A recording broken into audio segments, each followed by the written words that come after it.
Dear brothers and sisters, according to Proverbs 18:10, may the name of the Lord be upon you. ప్రియమైన సోదర సోదరిలారా, సామెతలు 18:10 ప్రకారం దేవుని నామము మీ మీద ఉండును గాక. The Bible says the name of the Lord is a strong tower. యెహోవా నామము బలమైన దుర్గమని బైబిల్ తెలియచేస్తూ ఉన్నది. The righteous runs to it and is safe and set on high, far above all evil. నీతిమంతుడు అందులోకి పరిగెత్తి ప్రవేశించి కీడు అంతటికి ఎత్తుగా దూరంగా ఉంటాడు. In Jeremiah 10:6, the word of the Lord says, "No one is like you, Lord. You are great. Your name is mighty in power." ఇర్మియా 10:6లో యెహోవా నిన్ను పోలిన వాడెవడునూ లేడు, నీవు మహాత్యము గలవాడవు, నీ శౌర్యమును బట్టి నీ నామము ఘనమైనదాయను అంటున్నాడు.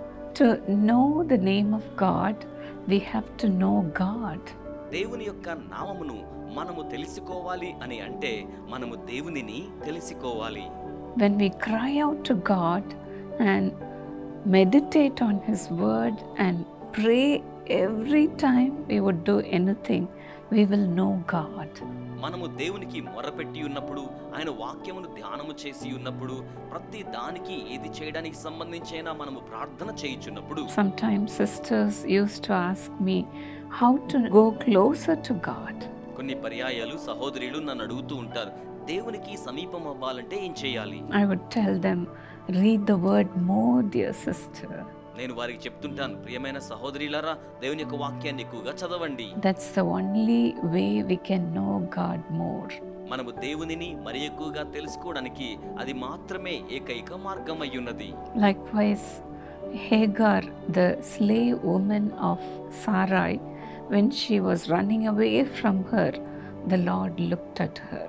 ఆ రీతిగానే బానిస స్త్రీగా ఉండి ఉన్న హాగరు పారిపోతూ ఉన్నప్పుడు దేవుడు ఆమె వైపునకు చూచి ఉన్నారు. The angel of the Lord asked her, "Where are you going? దేవుని దూత ఆమెను అడుగుతున్నారు, ఎక్కడికి వెళ్ళుచున్నావు? Where have you come from?" నీవు ఎక్కడి నుండి వచ్చి ఉన్నావు? She said, "I'm running away from my mistress." నేను నా యొక్క యజమానురాలి యొద్ద నుండి పారిపోవచ్చున్నాను అని చెప్పారు. And the angel said, "Go back to her. దేవుని దూత చెప్తున్నారు, తిరిగి ఆమె యొద్దకు వెళ్ళుము, Submit yourself to her. నిన్ను నీవు ఆమెకు లోబడుచుకొని ఉండుము. I will increase your descendants and make their number great." నేను నీ సంతతిని విస్తరింపచేసి లెక్కకు విస్తారముగా చేయుదునని చెప్పారు. And the Lord even was describing about how his son will be in the future. ప్రభువు భవిష్యత్తులో తన కుమారుడు ఏ రీతిగా ఉండబోచున్నాడో అనే దానిని గురించి కూడా వివరించి ఉన్నారు. She saw the Lord even in that wilderness. ఆవిడ ఆ యొక్క అరణ్యములో కూడా ప్రభువును చూచి ఉన్నారు. That's why in Genesis 16:13, Hagar called the name of the Lord who spoke to her, "You are God who sees."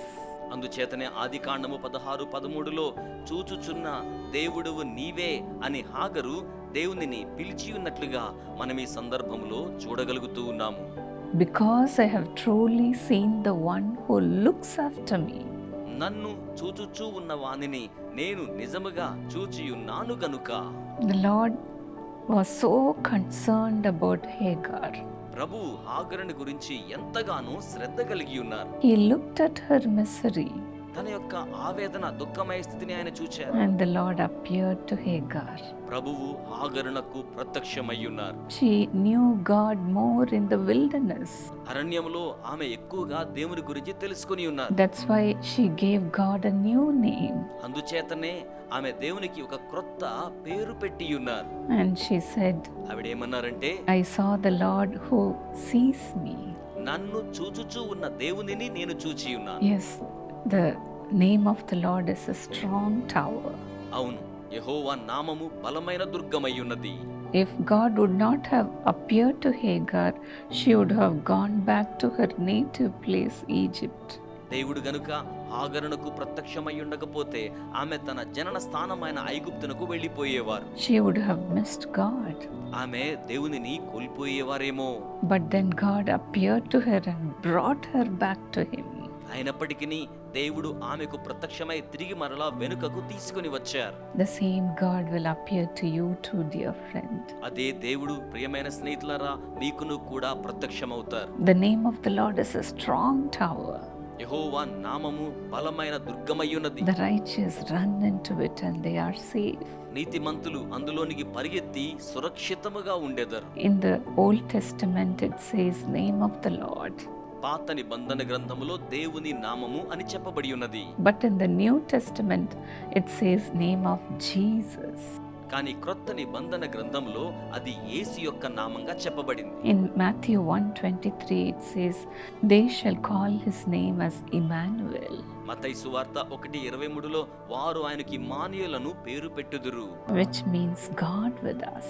దాని అర్థము దేవుడు మనకు తోడయ్యున్నాడు అని. In Matthew 1:21 it says you shall call his name Jesus for he will save his people from their sin.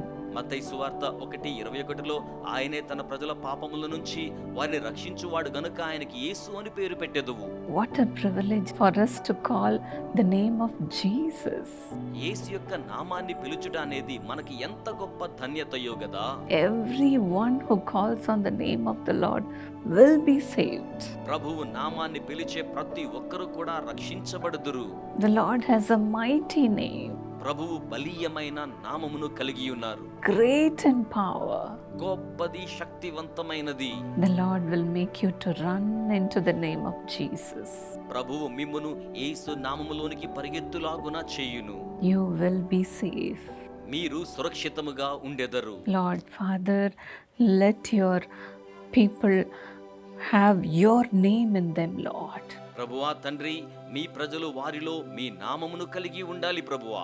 As they are longing to see you and to know you, let your resurrection power come upon your people. వారు మిమ్మును తెలుసుకొనుటకు చూచుటకు ఎదురు చూచుచూ ఉండగా మీ యొక్క పునరుద్ధానపు శక్తి వారి మీదకు వచ్చును గాక. Paul said, I want to know God and his resurrection power. పౌలు తెలియచేసి ఉన్నాడు, నేను దేవునిని ఆయన పునరుద్ధాన శక్తిని ఎరుగవలనని కోరుకొనుచూ ఉన్నాను అని. As he longed for God, he did extraordinary miracles. అతడు దేవుని కొరకే ఎదురు చూచుచూ కనిపెట్టుచూ ఉండగా అనన్య సామాన్యమైన కార్యములు జరిగించారు. As he longed for God, he was with full of God's power. అతడు దేవుని శక్తి కొరకే ఎదురు చూచుచూ ఉండగా పూర్తిగా దేవుని శక్తి చేత నింపబడి ఉన్నాడు. The Lord enabled him to do extraordinary miracles. ప్రచండమైన అద్భుత కార్యములను జరిగించుటకు దేవుడు ఆయనకు సామర్థ్యమును అనుగ్రహించి ఉన్నాడు. Likewise, fill your people with your power.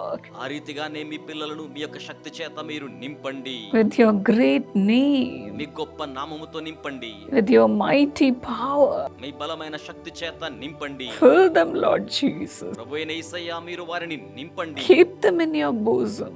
మీ రొమ్మున వారిని ఉంచుకొనండి. And fill them with the gifts of the Holy Spirit. పరిశుద్ధ ఆత్మ కృపా వరముల చేత వారిని మీరు నింపండి. Lord Father, make them to know you more. ప్రభువా తండ్రి, మిమ్మును మరి ఎక్కువగా తెలుసుకొనులాగున చేయండి. Let them become more righteous, వారు మరి ఎక్కువ నీతిమంతులు కావాలి, more holy, మరి ఎక్కువ పరిశుద్ధులు కావాలి. more of you, Lord. నిన్ను మరి ఎక్కువగా వారు కలిగి ఉండాలి ప్రభు. Thank you for filling them even now. ఇప్పుడు కూడా మీరు వారిని నింపుచూ ఉన్నందుకై వందనములు. Let them have your name on their foreheads. వారు తమ నుదుటి మీద మీ నామమును కలిగి ఉందురు గాక. Let them be recognized as the children of God. వారు దేవుని యొక్క బిడ్డలుగా గుర్తింపు పొంది ఉండుదురు గాక. Lord, embed the name of Jesus on their foreheads, their homes, their working places. ప్రభువా, వారి నుదుటి మీద, వారి పనిచేయి స్థలాల్లో, వారి గృహాల్లో మీ నామమును పొందుపరచి ఉంచండి. Let your name be embedded on their houses, మీ నామము వారి గృహాలలో పొందుపరచబడి ఉండును గాక. on their workplaces, వారు పనిచేయుచున్న స్థలాల్లో, on the institutions. వారి యొక్క సంస్థలలోను. Let the devil be ashamed. అపవాది ఆ రీతిగా సిగ్గునొందాలి ప్రభువా. Let your people be delivered. మీ ప్రజలు విడుదల నొందాలి ప్రభువా.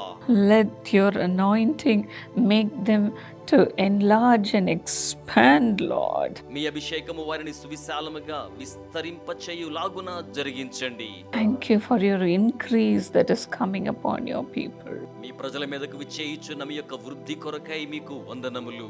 As they have been calling out your name, వారు మీ నామమును పిలుచుచు ఉండగా save them from all the troubles of this world. ఈ లోకపరమైన సకల సమస్యల నుంచి మీరు వారిని రక్షించండి. In Jesus' name. యేసు నామములో ప్రార్థన చేయుచున్నాము. God bless you, dear friend. ప్రియ స్నేహితులారా, దేవుడు మిమ్మును ఆశీర్వదించును గాక. May the name of the Lord save you. దేవుని నామము మిమ్మును రక్షించును గాక. God bless. దేవుడు మిమ్మును ఆశీర్వదించును గాక. We have a special fasting prayer to pray for God to do miracles for you. దేవుడు మీ నిమిత్తమై అద్భుత కార్యములు చేయడం కోసమై ప్రత్యేకమైన ఉపవాస ప్రార్థనను ఏర్పాటు చేయుచు ఉన్నాం. Before entering the new year, we want to pray that God will turn all your sorrows into joy. నూతన సంవత్సరంలోనికి మీరు ప్రవేశించక మునుపు దేవుడు మీ దుఃఖములను సంతోషంగా మార్చవలనని ప్రార్థిస్తున్నాం. So come for this fasting prayer. కనుక ఇట్టి ఉపవాస ప్రార్థనకు రండి. We'll be there as a family to pray with you and for you. కుటుంబ సమేతంగా మేము అక్కడ ఉండి మీ నిమిత్తమై మీతో కలిసి ప్రార్థించుదుము. Because it's the Christmas season, we'll have Christmas programs also. ఇది క్రిస్మస్ వేళ కనుక క్రిస్మస్ కార్యక్రమములు కూడా ఉంటాయి. But the focus will be on prayer. కానీ ఏకాగ్రత ప్రార్థన మీదనే. Bring all your friends. మీ స్నేహితులందరినీ తీసుకుని రండి. జరిగే తేదీ డిసెంబర్ 14 రెండవ శనివారం ఉదయం 10 గంటలకు. స్థలం వానగరం ప్రార్థనా గోపురం, పూందమల్లి హై రోడ్, చెన్నై. చెన్నైలో గల అన్ని ప్రార్థనా గోపురం నుండి కోయంబేడు బస్టాండ్ నుండి ఈ క్రిస్మస్ ప్రత్యేక ఉపవాస కూడికకు వచ్చుటకు ఫ్రీ బస్సులు ఏర్పాటు చేయబడినవి. Let us pray together and have our sorrows turn into joy. మనము కలిసి ప్రార్థించగా మన దుఃఖమంతయు ఆనందముగా మార్చబడును. Jesus will bless you. యేసు మిమ్మును ఆశీర్వదించును.